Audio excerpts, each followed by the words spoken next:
Vamos à leitura. Primeira Epístola de João, capítulo 1, do versículo 1 ao 4. A palavra do Senhor diz assim: Cristo é a palavra da vida, diz ali um dos títulos que às vezes a gente menciona pela qualidade, eu fiquei de dizer para os irmãos algo muito importante. Segura um pouquinho aí a leitura.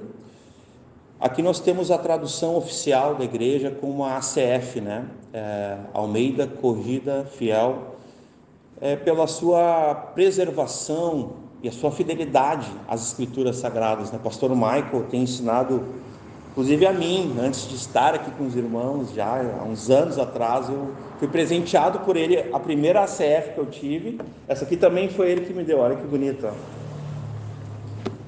Já agradeci ele, mas a primeira foi ele que me deu também lá em Porto Alegre. Foi na minha casa, me presenteou, e nós combinamos de fazer uma indicação, não só para os irmãos já sabem, mas para as pessoas que vão ouvir isso, A gente tem tentado compartilhar a palavra de Deus para que as pessoas creiam em Jesus e sejam salvas. Então, a gente sabe que, infelizmente, não são todas as traduções para a língua portuguesa que são confiáveis, mas eu vou falar somente daquelas que nós entendemos, nós quanto igreja aqui, Pastor Michael, os irmãos da igreja local entendemos. A primeira seria essa, a Bíblia ACF, da Trinitariana.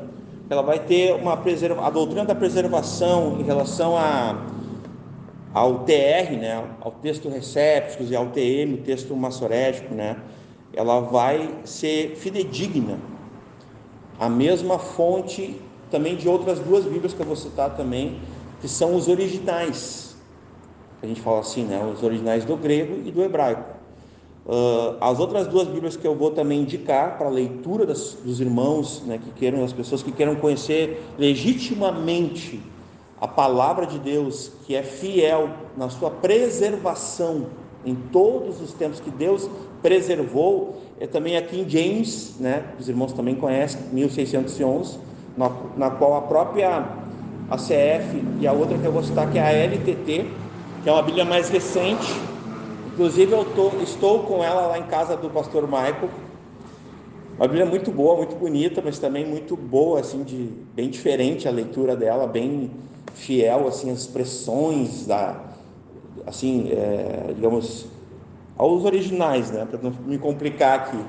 E essa Bíblia LTT é a Bíblia literal do texto tradicional, assim como a King James 1611, ela vai ter a equivalência formal, a parte de tradução. Ela também vai ter o TR, que talvez é a parte mais importante, mais cara para nós, é a preservação, essa doutrina que nós cremos do Sola Escritura, que é a preservação da palavra de Deus na fidelidade, na fidedignidade, como fidedigna aos textos originais, Então a gente crê que Deus, na sua soberania, preservou a sua palavra. Amém, irmãos?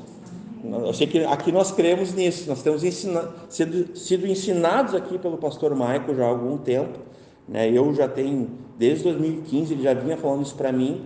Eu comecei a entender melhor quando, comecei a ler essa Bíblia ACF, que é a que a gente vai ler hoje. Até aqui, a Bíblia Sagrada, Almeida Corrigida Fiel ACF. Então fica essa indicação para aqueles que estiverem nos ouvindo através da pregação da palavra de Deus, essas três Bíblias, que ainda são remanescentes, porque majoritariamente, infelizmente, as traduções brasileiras elas têm se distanciado dos originais.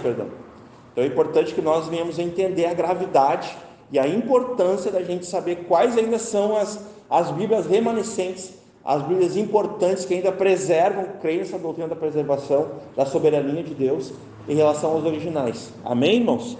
Então, dito isso, primeira epístola universal, uma epístola circular a todas as igrejas, a todos os irmãos, de João, capítulo 1, versículo 1, Cristo, a palavra da vida. O que era desde o princípio, o que ouvimos, o que vimos com os nossos olhos, o que temos contemplado, e as nossas mãos tocaram, né, da palavra da vida. Aqui eu vou fazer um parênteses aqui, do verbo da vida também, tá? É tão correto quanto isso aqui, do verbo da vida também. Essa expressão ela também é correta. Versículo 2: porque a vida foi manifesta e nós a vimos e testificamos dela, e vos anunciamos a vida eterna, que estava com o Pai e nos foi manifestada. Aleluia, glória a Deus. Versículo 3: o que vimos e ouvimos, isso vos anunciamos, para que também tenhais comunhão conosco. A nossa comunhão é com o Pai e com o seu Filho Jesus Cristo. Estas coisas vos escrevemos para que o vosso gozo se cumpra. Amém? Podeis assentar, irmãos. Nós tínhamos acordado aqui um pouquinho antes de nós entrarmos exatamente na exposição. Nós fizemos a leitura por respeito aos irmãos, para depois os irmãos vão ficar levantando, e eu não vou entrar diretamente no texto, mas eu vou falar um pouquinho sobre o apóstolo João, vou falar um pouquinho sobre a epístola de João, e quem eram na época, quem eram os destinatários, né? Embora essa epístola, essa carta, ela não fala nem quem é o autor, nem quem é os destinatários, nem quando foi, mas nós, assim, pela a história da igreja, estudando um pouco os pais da igreja, e vendo alguns testemunhos fiéis, assim, que a gente pode dar credibilidade, sei que o pastor Michael também pensa da mesma forma, a gente vai ter ali uma noção de quando foi escrita, para quem foi escrita, né? E a gente também não vamos titubear aqui, para nós foi o apóstolo João. Quem escreveu essa carta carrega o nome dele pela própria tradição da história da igreja, e, né, o discípulo amado é ele mesmo, filho de Zebedeu, esse homem, né, que era conhecido também como o irmão do Tiago, que era a duplinha ali, os filhos do trovão, né, que eles eram os irmãos confusão, que depois ele fica conhecido, olha o poder do evangelho, irmãos, ele fica conhecido como o discípulo amado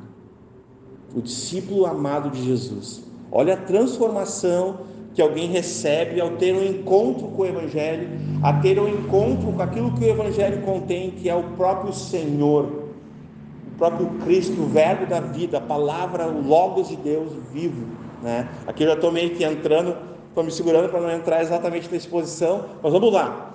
O apóstolo João, ele foi o último apóstolo a vir a padecer, a vir a morrer, e ele é o único apóstolo de todos os apóstolos, inclusive o seu irmão Tiago, que não foi martirizado, que não foi morto por amor de Cristo do Evangelho.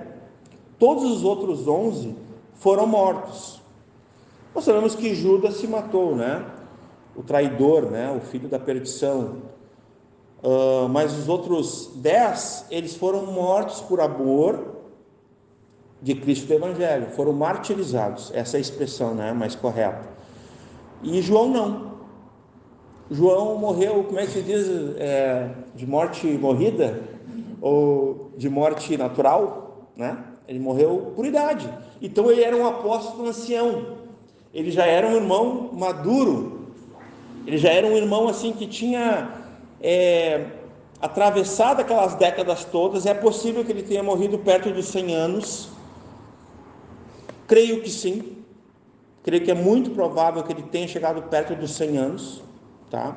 Então realmente, 9 décadas, sendo que 6 delas, pelo menos, ou 7, é possível que 7 delas tenha sido assim, exatamente vivendo em prol de Cristo, o Senhor que se tornou dele o Salvador dele. Esse João, ele também foi discípulo anteriormente de João Batista, antes de seguir a Jesus. Pois quando João Batista vem a falecer ali, né, a ser morto, martirizado, né, aquela história que a gente conhece, que a sua cabeça é entregue numa bandeja de prata, né, porque a filha lá de um adultério, no caso, que estava sendo cometido por Herodes, ela acaba, a pedido da mãe, né, pedindo que entregasse, porque ela dançou no aniversário, ganhou o direito de pedir o que queria, e aí a mãe manipulou ela, pede a cabeça daquele homem, João Batista, o profeta de Deus. E aí João Batista morreu. Então tem uma conexão aí. João, desse jeito, ele é um daqueles que ouvem de João Batista assim. João Batista pede que os discípulos deles vão até Jesus e perguntem se ele é. E nós cantamos aqui hoje, ele é. Amém, irmãos? E João Batista envia os seus discípulos, eles vão lá e perguntam para Jesus. O nosso mestre pergunta se tu és aquele a quem ele tem preparado o caminho. Lembra que João Batista é o cumprimento da promessa de Isaías, aquele que vai preparar o caminho do Senhor, aquele que vai tirar as pedras, as barreiras, para que passe, o Senhor, passe o Rei, Esse é o sentido dessa expressão. Então João Batista, ele vai dizer assim, a partir de agora, que ele cresça e que eu diminua. Lembram? O que ele está dizendo? Sigam a ele, Então, na própria história de João, nós temos um ensinamento aqui. Todos os discípulos, porque nós somos discípulos de Cristo, amém? Então, ao decorrer da nossa vida, eu comecei a fazer isso nos anos 90 ainda. A gente vai pregar o Evangelho, pessoas vão se converter e a gente vai fundamentar elas em Cristo. A gente vai discipular elas a Cristo, porque a gente faz discípulos para Cristo. Quem faz discípulo para si é seita. A seita, sim, fazem discípulos para si, seguidores seus. Nós, discípulos de Jesus, nós fazemos discípulos para Cristo. Nós apontamos para Cristo. Então aqui tem uma lição na vida de João Batista. E qual é o fruto desse evangelista, desse pregador João Batista, que discipulou, que tinha discípulos? João, o apóstolo João. Olha que tremendo. Vocês estão vendo a conexão? Ele disse assim: a partir de agora sigam a ele, porque ele é aquele que eu vos falei, que eu disse para vocês, que eu não sou digno de desatar as sandálias, as correias das sandálias dos vossos pés. Então, dessa forma, nós estamos falando aqui de um irmão que depois foi comissionado, foi chamado primeiramente para ser um discípulo de Cristo, ele e seu irmão Tiago. Lembra que eu comentei que os 10 foram martirizados, os 11 morreram, assim, de morte fatal, como mártires, ou o Judas como traidor também acabou morrendo pela causa, mesmo de forma contrária. Mas veja que interessante, irmãos, João, ele vê o seu irmão, seu primeiro a morrer. O primeiro apóstolo, o primeiro discípulo daqueles 12 a morrer foi Tiago, irmão de João. Então, ele foi o último a morrer. Então, ele ficou um bom tempo, sem o irmão dele, que era o companheiro de pesca lá com Zebedeu e tal. Ele viu o irmão sendo morto por amor de Cristo e do Evangelho. Então, ele era um homem muito maduro, que ele tinha as marcas na sua família. Ele perdeu o seu irmão por amor de Cristo e do Evangelho. Eu quero tentar passar para vocês a qualidade, não que isso importe assim, mais do que o Espírito Santo inspirando a palavra de Deus é inspirada, amém? É a palavra que é inspirada. Os homens são movidos pelo Espírito Santo. Só que eu quero mostrar para vocês quem era esse autor, quem é esse João aqui, Ele era filho de uma irmã de Isabel, Perdão, de uma irmã de Maria, aliás, Então eles tinham ali um parentesco com Jesus de uma forma muito terciária, assim, terciarizada. Mas esse João, ele é comissionado por Jesus de uma maneira tão íntima, irmãos, porque Jesus, ele tinha suas multidões, ele tinha lá os 120, os 100, os 70, as multidões mais de perto. Depois ele tinha os 12 e depois ele tinha os 3, Pedro, Tiago e João, lembram? Eram os mais chegados de Jesus. Mas esse era aquele que reclinava a cabeça no peito de Jesus. Então ele tinha ainda mais afinidade com Jesus. Ele ouviu a batida do coração de Jesus. Ele tocou em Jesus. Ele abraçou Jesus. Ele foi abraçado por Jesus. Então, dessa forma, nós podemos entender por que Jesus, quando Jesus foi crucificado, O único apóstolo, o único discípulo que estava lá, tirando a mãe dele, Maria Madalena, as mulheres, né? Pode ver, as mulheres estavam lá, né? Todas elas, né? Mas o único homem, porque todos fugiram, a Bíblia diz que todos os discípulos fugiram. Pedro negou, lembra? Mas tinha um que não fugiu, João. João estava lá. Lembram que Jesus olhou assim, ó, da cruz e disse assim, ó: mulher, este é teu filho, eis a tua mãe. Jesus pede para ele cuidar da mãezinha dele, né? Para quem que Jesus fala isso? Para João. Então olha que interessante, quem era esse homem, né? Ele é o mesmo também, irmãos, que ele, quando ele chega com o Tiago, ainda vivo, o irmão dele, numa aldeia de samaritanos, aí eles se negam a receber Jesus e os discípulos, os apóstolos, aí ele volta bravo, eles voltam bravo, ele e Tiago voltam para Jesus e falam assim, ó: Senhor, quer que a gente mande descer fogo do céu sobre essa vila de samaritanos que não querem nos receber, não querem receber a ti? E Jesus assim, calma. Jesus já sabia, né? Jesus já conhecia o fim, né? Antes do começo, ele já conhecia o fim sem ver o fim. E ele já sabia quem ia ser João, seu discípulo amado. Depois ele vai se referir dessa forma. O nome de uma pessoa é algo importante. Eu já estou concluindo sobre esse homem. Quando ele está escrevendo o Evangelho de João, esse apóstolo, ele escreveu o Evangelho de João, as 3 epístolas, né? 1 João, 2 João, 3 João, que a gente vai entrar a partir de hoje, e também Apocalipse. Então, esse homem produziu, a mando do Espírito Santo, movimentado pelo Espírito Santo, a palavra inspirada, a autoridade das Escrituras por ele, foi um escritor de Deus também, né? Nessa obra de comunicar o Evangelho da salvação a todos. Então, esse homem, ele é um homem que, se a gente olhar um pouco para a vida dele, a gente vai se ver também, porque ele tinha essas questões. O apelido dele, do irmão, era o quê? Filhos do Trovão. Os Boanerges lá. Por que eles eram conhecidos assim? Porque ele e o irmão dele eram meio confusão. Então a gente vê alguns, né? Eles eram também um pouco egoístas. Lembram que eles conversaram com a mãe deles e conversaram com o Senhor, que a mãe falou, né? Senhor, no teu reino nós podemos assentar mais perto de ti à mesa, nós podemos ser os preferidos. É esse o mesmo autor. Mas esse homem, por conhecer Jesus e ver o que Jesus fez por ele, ele se arrependeu diante de Jesus. E Jesus o recebeu com tanto amor, e amor de tal maneira, irmãos, que esse homem foi totalmente transformado pelo poder de Deus.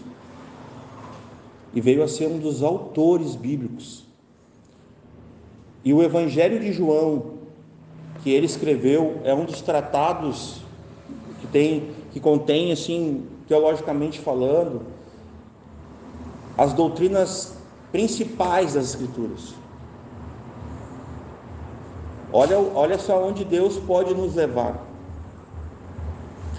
Deus pode usar um homem que era totalmente ignorante, pescador, um homem que era conhecido como confusão, como um homem que ele ia, filho do trovão, ele e seu irmão eram egoístas, a corrupção humana, assim como nós. E Deus transformou a vida dele. E ele veio escrever o Evangelho de João. E lá no Evangelho de João,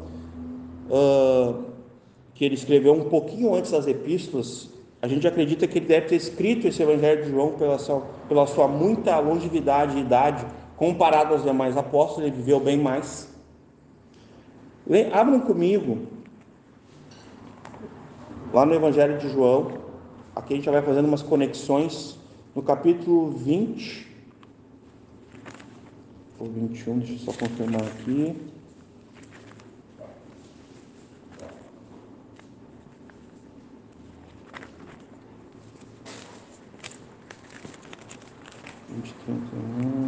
Vinte e 31.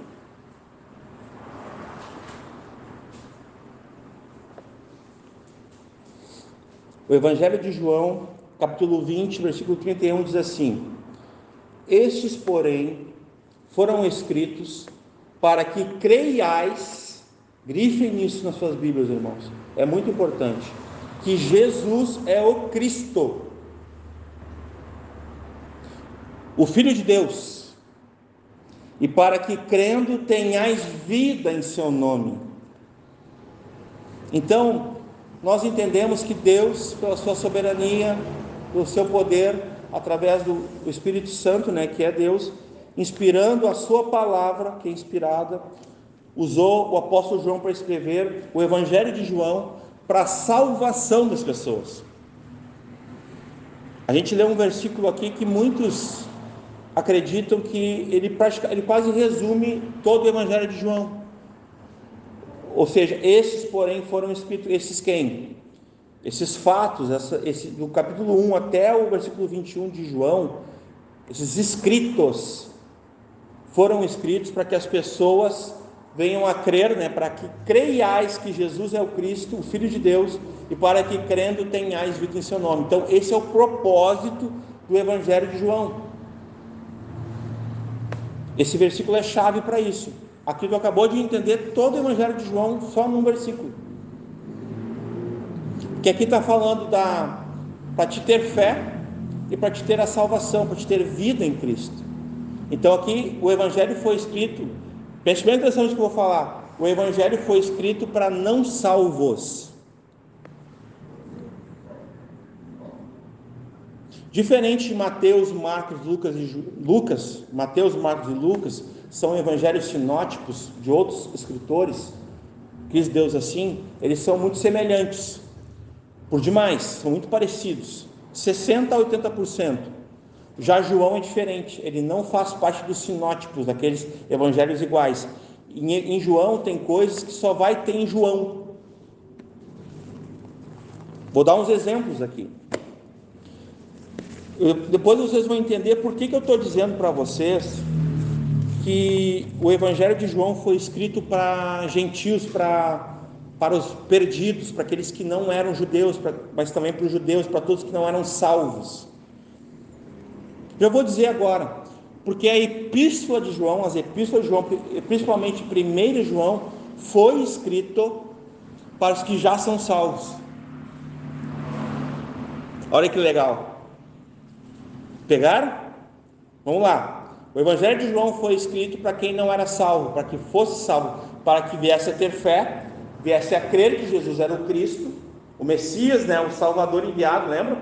Cristo é um título, Cristo não é um nome. Ele vai se tornar um nome depois de forma, mas Cristo é um título. Cristo é ungido, Christos do grego. Ele é o enviado de Deus para a salvação do homem. Então o Evangelho de João é escrito para a salvação do homem. Já as epístolas de João, sendo mais específico, a 1 João, a primeira epístola é para os já salvos, já é para os cristãos.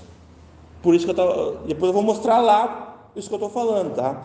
Mas veja bem, aqui ainda no Evangelho de João, esse mesmo autor, irmãos, tem muita ligação, o Evangelho de João e as epístolas de João. Como é o mesmo autor, e eu creio dessa forma, ele usa palavras muito semelhantes. A gente vai ler um capítulo e outro, vai ver assim, muita semelhança na maneira como ele vê Cristo, na maneira como ele vê a mensagem de Deus, a salvação, o Deus Trino, a igreja, os fundamentos da fé, é muito semelhante. Por isso que a gente atesta, eu creio realmente que é o mesmo autor, Então assim, no Evangelho de João, assim como em Apocalipse, tem uma semelhança, porque o primeiro livro a ser escrito por João, Evangelho de João, o último livro a ser escrito por João, Apocalipse, Revelações, que é Apocalipse. Qual é assim a semelhança?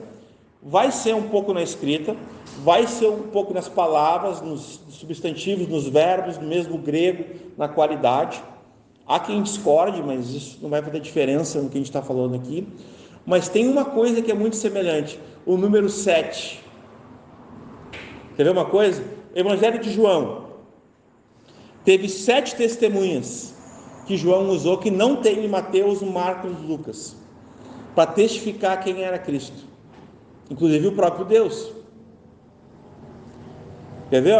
Nós não vamos entrar para nós não se delongar, mas eu vou citar aqui para vocês verem 7 testemunhas que atestam que Jesus foi enviado por Deus, que Jesus era o Messias, o Salvador do mundo, o Filho de Deus, o próprio Deus. Uau! Aleluia, irmãos! Glória a Deus! Vocês estão comigo? Vocês acabaram de ouvir as doutrinas principais sobre Cristo, os ensinos principais sobre Jesus. Não há, talvez, no entendimento. O que é o Evangelho? O Evangelho é sobre Jesus, não é sobre nós. Por mais que a gente pense que é sobre nós. Mas Evangelho é boas obras. Evangelho é projeto amor. Não, irmãos, o Evangelho não é boas obras. A igreja não é uma ONG. A gente querer identificar o social como Evangelho é muito pequeno perto do que é o Evangelho. Agora nós fomos salvos para as boas obras. Então as boas obras é uma pequena parte da manifestação do Evangelho na vida de uma pessoa. Mas é só isso. Agora tu querer dizer para mim que o Evangelho é tu apenas servir ao próximo, isso é muito pequeno para o Evangelho. Não se faz isso. É por isso que tu vai ver alguns pregadores dizendo: para mim não importa a doutrina, eu não gosto de ortodoxia, eu não sou conservador, eu não gosto de fundamentação, esse negócio da letra é fria. É porque a pessoa não conhece o verbo que dá a vida, mas ela acha que conhece a letra que mata. É um entendimento muito pequeno do que é o Evangelho e do que ele contém. Normalmente o Evangelho, ele é exatamente o que a Bíblia diz que ele é. Então, Deus é Deus Pai, ele é o que a Bíblia diz que ele é. Deus Espírito, ele é o que a Bíblia diz que ele é. Deus Filho, ele é o que a Bíblia diz que ele é. Um único Deus. Ele não é o que eu quero que ele seja. Ele não é o que eu me simpatizo que ele venha a ser. Não, ele é o que a Bíblia diz. E como é que a gente sabe disso? Porque o autor João, ele vai atestar tudo que ele fala no Evangelho para que as pessoas venham ser salvas, venham crer e ter vida em Cristo. É o que a gente leu lá. Então teve 7 testemunhas. A primeira ali que a gente vai ver lá no Evangelho de João, João Batista, lembra? Foi uma testemunha evidente sobre Jesus, preparou o caminho para ele. Depois a gente teve André, foi uma outra testemunha. A gente teve Natanael, né? Eu tenho até os textos aqui, mas eu não vou ler com os irmãos para a gente teve também os samaritanos, lá através da mulher samaritana, lembra? Fala disso, esse é o Salvador do mundo. Aliás, foi eles que disseram, né? Porque daí ela vai, chama eles, eles vêm e falam assim: agora a gente não está aqui porque tu chamou, a gente está aqui porque a gente ouviu ele e ele é o Salvador do mundo, né? João 4. Então os samaritanos, ali a mulher samaritana. A gente vai ver também Pedro testemunhando, né? A gente vai ver Marta, um lindo testemunho. A gente vai ver também Tomé. Então aqui eu dei 7 testemunhas entre o próprio Evangelho de João que vão testificar quem era Jesus. E Tomé vai dizer assim: tu és meu Deus. Lembram? Quando ele toca em Jesus, ele fala: realmente tu és Deus, tu és meu Deus. Tomé ainda queria ver, né? A gente vai ver também os 7 eu sou, lembram? Famosos eu sou, que vai vir desde lá do Antigo Testamento: eu sou o que sou. Quando Moisés pergunta: eu vou lá, vou falar em meu nome, vou falar em nome de quem? Deus diz que o eu sou te enviou. Vou falar com o faraó, né? Aí ele chega lá assim: o eu sou me enviou, né? Porque como é que Deus se apresentou para ele? Eu sou o que sou. E aqui vamos lá. Primeiro eu sou. Eu estou no Evangelho de João, amém? Para situar os irmãos. São 7 também. Número 7, lembra? Eu sou o pão da vida. Uau! Quem comer de mim jamais terá fome novamente. Meu Deus. Imagina Jesus falando isso para ti, meu irmão. Se tu te preocupas com o que tu tem de comer. E ele te diz: eu sou o pão da vida. Aquele que comer de mim jamais terá fome novamente. E sede. O versículo vai falar que ele não vai ter sede também, né? Eu sou a luz do mundo. Eu sou a porta. Eu sou o bom pastor, que dá a vida pelas ovelhas, e deu, né? Eu sou a ressurreição e a vida. Ele vai dizer na situação de Lázaro, né? Ele está falando com as irmãs de Lázaro, né? Que elas estão chorando e tal. E aí ele, calma, daí ele pega e diz, né? Eu sou a ressurreição e a vida. E vai lá e ressuscita o amigo, ressuscita Lázaro. Eu sou o caminho, a verdade e a vida. Famoso, né? Famoso versículo que é tão importante, tão caro para nós. A gente sabe que o único que pode nos conduzir, nos levar até o Pai é o Filho, é Jesus. Somente Ele pode nos levar a Deus. Eu sou o caminho, a verdade e a vida, né?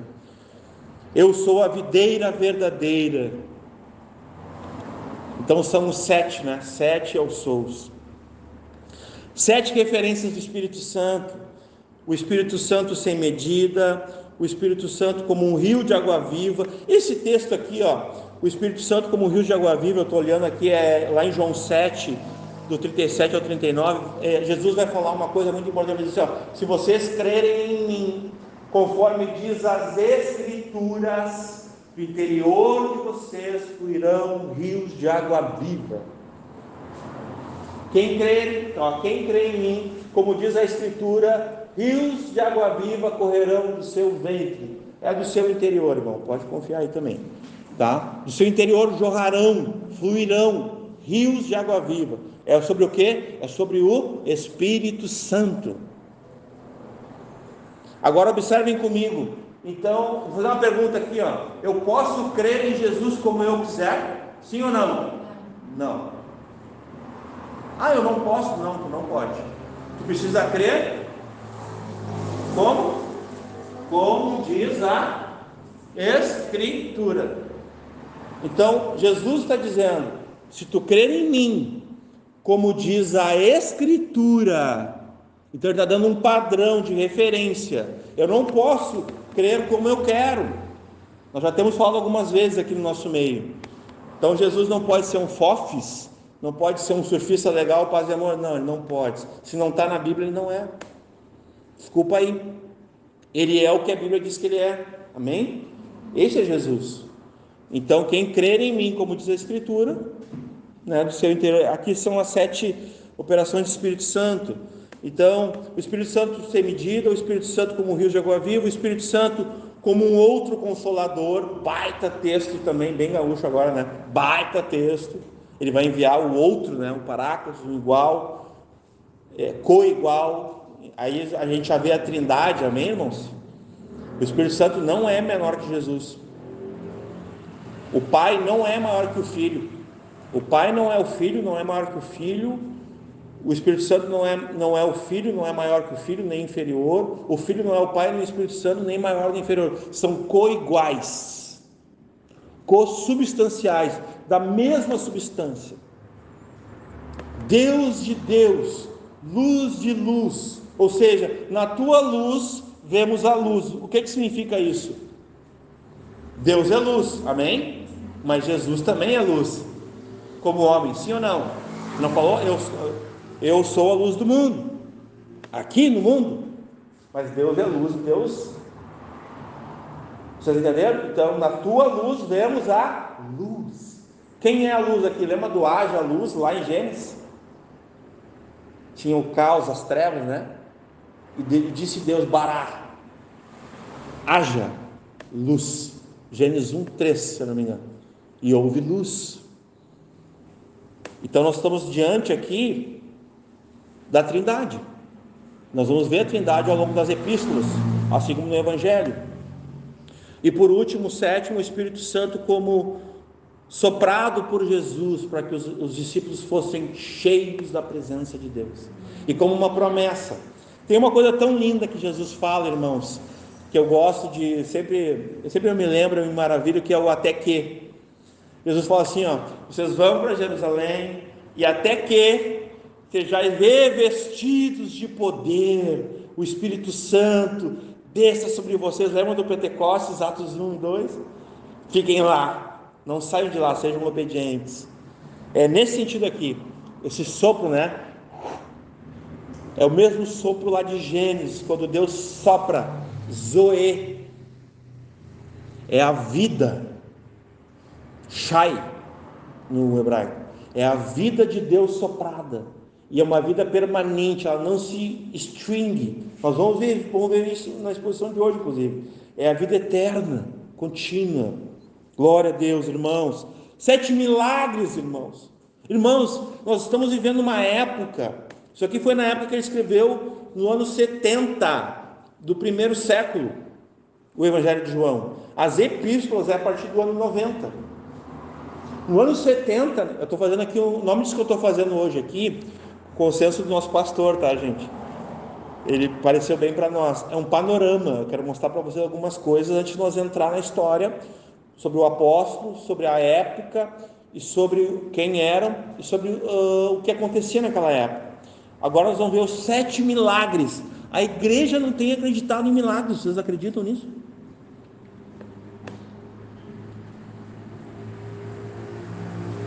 Irmãos, nós precisamos acreditar nos sinais, nas maravilhas, nos milagres, no poder de Deus, por meio de Cristo Jesus, pelo amado Espírito Santo. Nós oramos aqui nesse lugar, nesse chão, nesse prédio, nesse ambiente. Nós oramos por um casal, e esse casal veio a se cumprir o que Deus tinha falado, veio a ter filhos. Isso é atribuição de Deus. Toda a glória a Deus, exatamente, glória a Deus. Isso é um milagre, a vida é um milagre. Nós, por nós mesmos, a gente não tem condição de fazer nada, irmãos. Eu não consigo mudar a cor do meu cabelo. Para me falar, para mim pintar, mas eu sei que não. Eu sou homem, a gente, né? Pintar cabelo, isso é coisa de todo respeito. Mas a gente não tem condição de fazer nada e a gente parece que não quer ter fé, irmãos. Para que servem os sinais? Acompanham os que creem no seu nome, na sua presença. 7 milagres que ainda hoje eles valem ou não para nós crermos na operação de Deus, sim ou não, irmãos? Eu queria continuar falando sobre isso, mas vamos aqui.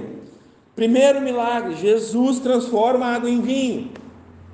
Por que Jesus faz isso? Queria se mostrar? Não, irmão. Jesus queria salvar um casamento.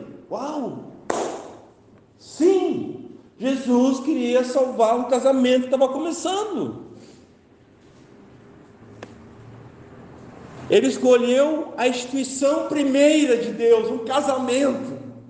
A instituição de uma família para operar o primeiro milagre. Aleluia, irmãos! Glória a Deus! O primeiro milagre no Evangelho de João. E outra coisa, esses 7 milagres que eu estou falando só tem em João. Alguns eles vão aparecer, mas de forma um pouco diferente. Mas assim, a narração, a princípio, é só em João, até onde eu me lembro. Qualquer coisa depois o pastor Michael me corrige. É a escritura. Jesus transforma a água em vinho. Jesus cura o filho de um oficial, que demonstra uma fé e obediência. Lembra daquele oficial humilde, obediente, dando um exemplo para os discípulos, né? Que queriam ficar dando pitaco para Jesus. Lembra Pedro? Jesus repreendia Pedro, né? Amadão Pedro, né? Um homem de Deus, não vou. Mas esse cara que ele chegou com humildade, poxa, eu dou. Se eu disser um servo meu, vai, ele vai e faz. Então me diz apenas só me. Vocês estão entendendo, irmãos? Olha a grandeza desse tipo de milagre. Jesus cura um paralítico. Não foi só um, né? Mas tipo, esse aqui ficou marcado no capítulo 5. É tremendo essa passagem. Jesus multiplica pães e peixes, aleluia. Irmãos, nós temos a teologia liberal, ela está presente na igreja. Já tem pastores de púlpito, e glória a Deus pelo nosso pastor aqui, pastor da igreja, que é o pastor Michael, que ele não aderiu a essa teologia liberal. Eu já vi pastores de púlpito dizendo assim, o que aconteceu na multiplicação dos pães e dos peixes foi que um espírito voluntário alcançou a todos, e todo mundo que tinha um pouquinho dividiu com o outro. Bem comunista, né? Vocês estão vendo onde está a mácula do negócio? Então não é atribuído o sobrenatural, não é atribuído ao poder de Deus, mas sim é uma questão de um espírito comunitário, um espírito que faz as pessoas, né, querer dividir o que tem. Irmãos, isso é socialismo, isso é comunismo, isso é religião de Satanás, não tem nada a ver com o Evangelho. Eu falo mesmo, é a religião do capeta, o comunismo. A multiplicação de pães e peixes foi uma operação divina. Jesus, com o seu poder, ele abençoa. Lembra que ele pega os cestos, oferece ao Pai em oração, e o Pai multiplica e manifesta milagres para a glória de Deus, para a glória do Pai. Esse é o objetivo de nós. Se nós viemos a manifestar, e nós já estamos manifestando os milagres aqui para a glória de Deus, a glória seja de Deus, jamais nossa. Jamais, como o pastor Michael tem dito aqui, a gente não está aqui para falar de nós, ficar contando histórias sobre nós, não. A gente está aqui para falar de Cristo. O Evangelho é sobre Cristo, é sobre o que Ele fez e o que Ele pode fazer em nós, porque é apesar de nós. É apesar de nós. É apesar de tudo. Ele continua operando, nos usando, mesmo nós sendo quem nós somos. Ele, por misericórdia e graça, continua nos usando. Eu posso dizer uma coisa para vocês: eu mereci um inferno por mim mesmo, mas pela graça e misericórdia eu estou herdando a vida eterna no céu em Cristo. Aleluia. E essa é a certeza do nosso coração. Nós temos que saber o que nós merecíamos. Nós estávamos mortos dos nossos delitos e pecados, mas Ele nos deu vida. Zoe. E por último aqui então, não é o último ainda. Jesus anda sobre o mar e Ele manda todo mundo ficar quieto. Os discípulos, o barco, a água, o vento, fica todo mundo quieto. E ali eles achavam que não era Ele, né? Achavam que era um fantasma, se assustam. Tem um monte de situação assim. Irmãos, olha só. Nessa época aqui tinha os gnósticos, vocês já ouviram falar, os docetistas. Eles achavam que Jesus não era real, que ele era um fantasma. Tem um pouquinho a ver também, mas Jesus era real. Nós vamos depois ver isso aí. Jesus era de carne e osso.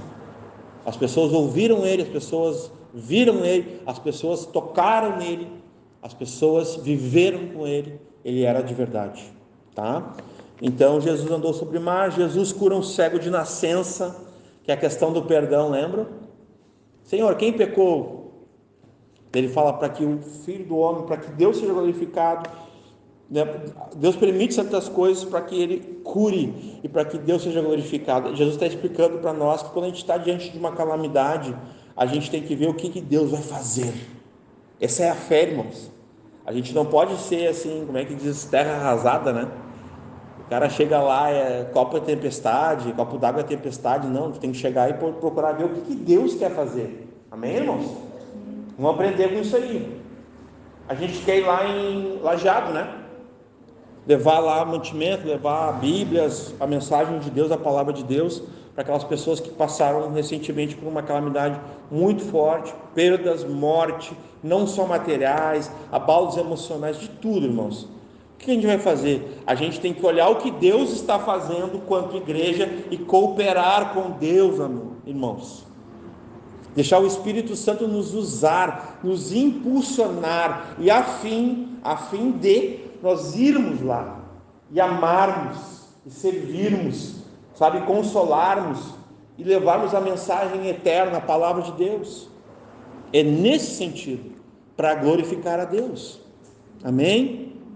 Por último, Jesus ressuscita Lázaro, né? Que era um amigo, né? Irmãos, a Bíblia diz que Jesus chorou porque Lázaro é seu amigo.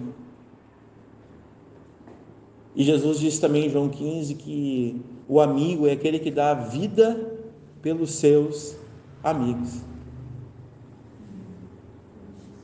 Ele não só ressuscitou a Lázaro e deu a vida para ele, mas ele morreu por Lázaro, desde antes da fundação do mundo.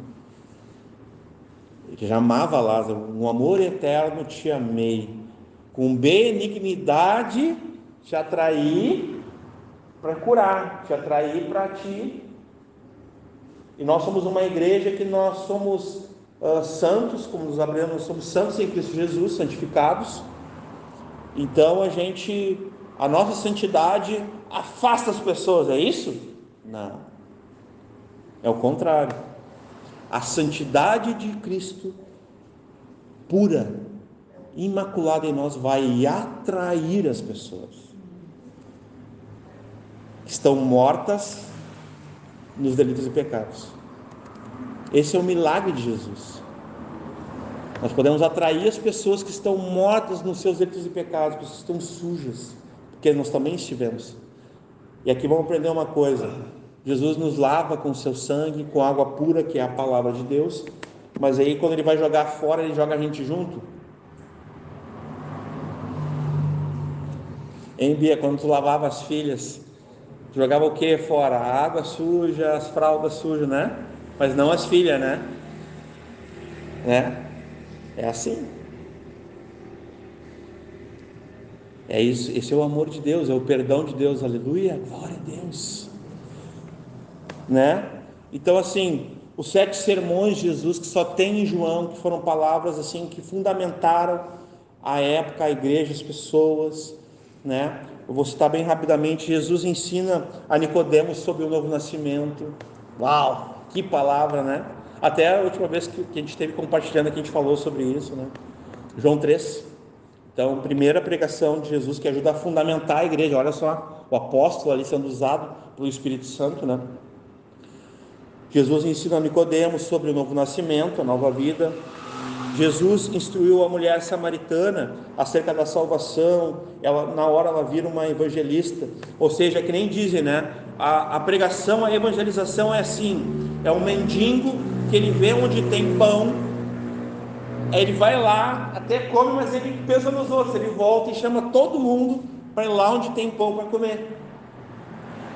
Então nós não podemos ser egoístas, porque a mulher samaritana, ela viu assim: poxa, eu vejo que tu és profeta, poxa, tu parece o Messias. Ela podia ficar ali e deixar uma cidade toda, fazer que nem Jonas queria fazer, né? Mas o papai não deixou, né? Lembra que Jonas queria deixar uma cidade toda perecer? O profeta Jonas, né? Ela quase, por egoísmo, ela podia dizer: não, já estou resolvida aqui, ninguém me ama mesmo, porque os homens tudo me usam como querem, eu sou uma mulher, né? Mas ela vai lá e faz o quê? E fala para toda a cidade. Então, o sermão, irmãos, olha só, às vezes um sermão de salvação, uma pregação da palavra mais importante que a gente vai ter na nossa vida, não é para um grupo de 10 pessoas, de 50, de 100, de 1000. Às vezes vai ser para uma pessoa. Sabia? Se a gente tem fé, a gente não sabe se a gente está pregando para o novo Billy Graham, para o novo Spurgeon, para o novo Michael. Não, a gente não sabe. Jesus pregou para uma mulher e uma cidade toda foi salva, amém? Aleluia. Jesus pregou sobre, aqui Jesus ensina sobre o templo, né? Sobre a festa dos templos. Ele vai explicar para eles: olha, ele sobe numa pedra e brada: olha, vocês venham a mim, que eu vou dar de vocês a de beber. Não precisam ficar fazendo esses rituais mais. Agora eu tenho a fonte da água da vida, né? Quem beber de mim jamais será sede. Foi a mesma coisa para a mulher samaritana. Jesus discursa sobre, ele prega sobre a missão dele e declara ser o Filho de Deus publicamente, qual era a vontade do Pai dele.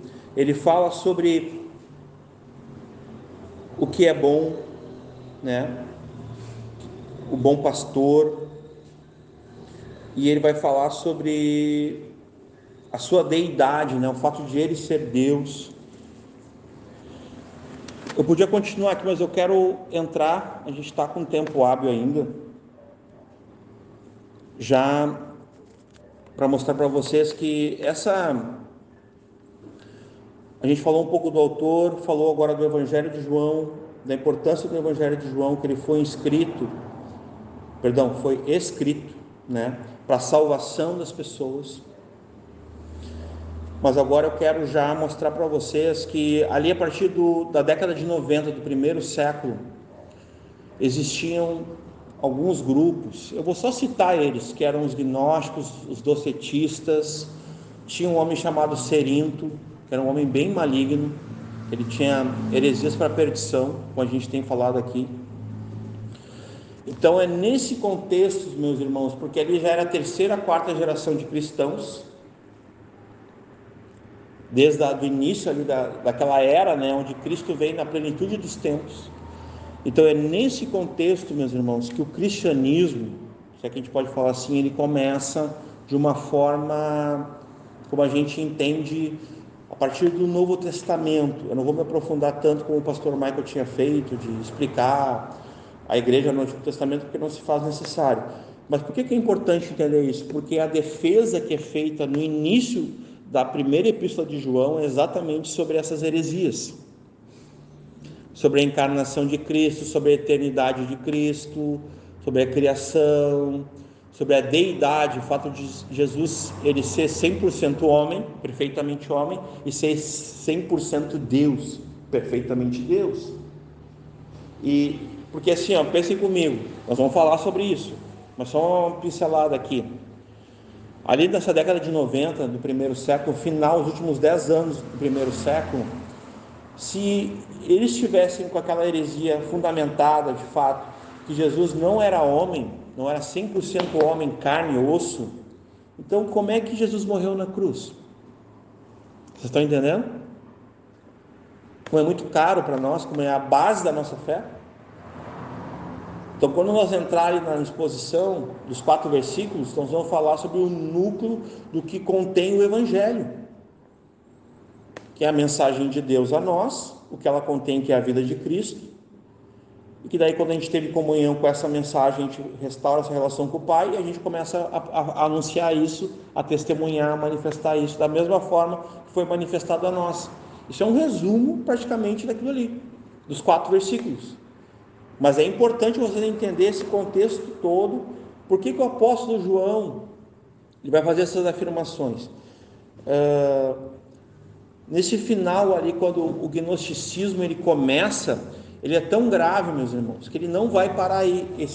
Essa seita, essa heresia contra a cristologia de uma forma geral, ela quase dizimou a igreja.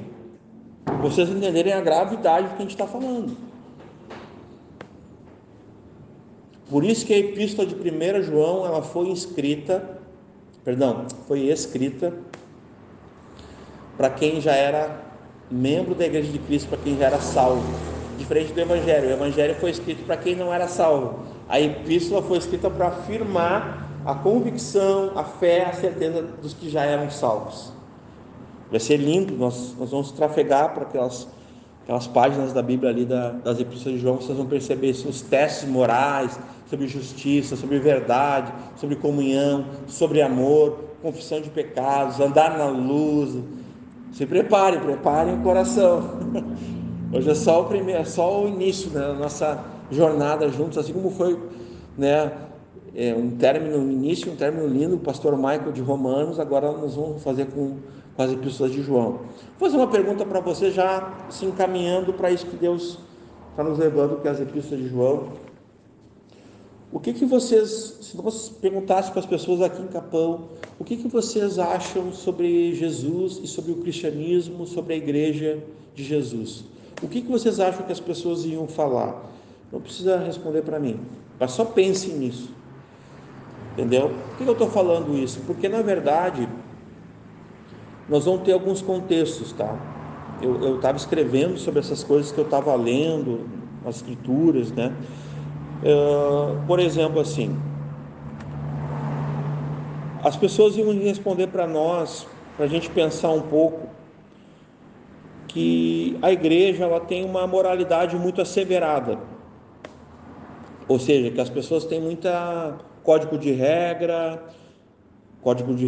religiosidade, muita informação religiosa, mas não tem uma vida prática.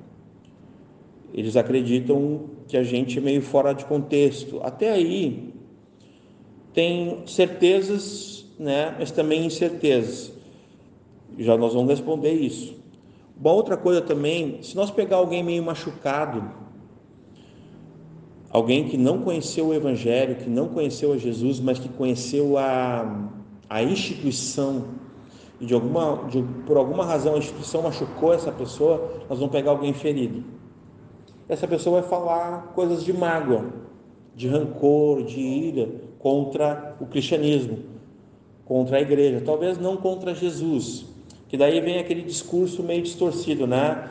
Eu sou amigo do noivo, mas odeio a noiva, não gosto da noiva. É uma coisa meio incoerente, né? Tu dizer que tu ama o noivo, mas não ama a noiva. Então, se os dois vão ser uma só cara, então tu tem um problemão aí. Tu dizer que tu não gosta da igreja, mas tu ama Jesus, tem alguma coisa errada com o teu cristianismo. Então a gente vai encontrar pessoas assim, feridas, no seu entendimento do todo, elas estão totalmente perdidas em relação ao que é o cristianismo, o que é a igreja, o que é o evangelho, e talvez elas nem vão ter uma noção de quem é Cristo, de quem é Jesus, o Filho de Deus, o próprio Deus. Então tem mais perguntas, mas eu já quero, é nesse contexto aqui, que naquela década de 90, final do primeiro século, João, que estava já sendo perseguido, mas ele já não tinha mais a mesma condição física, né? Eu, por exemplo, eu sou novo ainda, vou fazer 45 anos agora, mas quando eu tinha 18 anos eu fazia de tudo. Eu não consigo fazer o que eu fazia com 18 agora com 45. Agora tu imagina João. Então diz que a tradição diz que ele era até carregado, né? Para falar algumas pessoas em algumas regiões, ele era carregado como um ancião, ajudavam ele porque ele tinha dificuldade já para, né? Mas mesmo assim continua pregando. E disse, é possível que ele dizia assim, ó, eu ouvi um pastor dizendo, Augusto Nicodemos, que o Augusto Nicodemos dizia assim, ó, que João ele era levado até um lugar com vários ouvintes, ele dizia apenas assim, ó, filhinhos, amai-vos uns aos outros.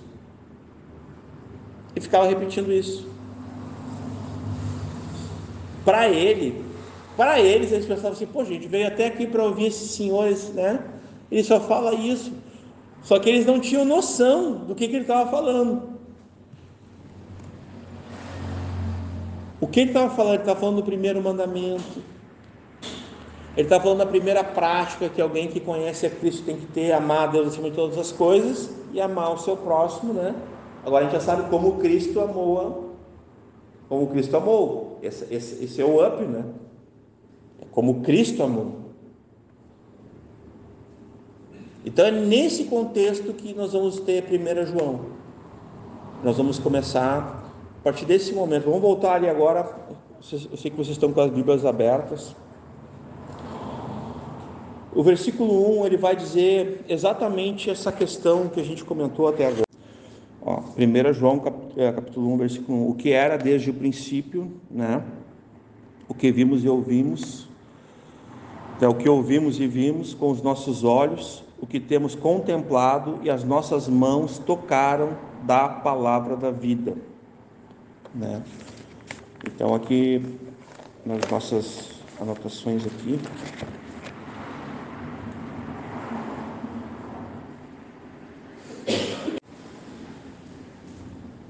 Lucas 24, 39.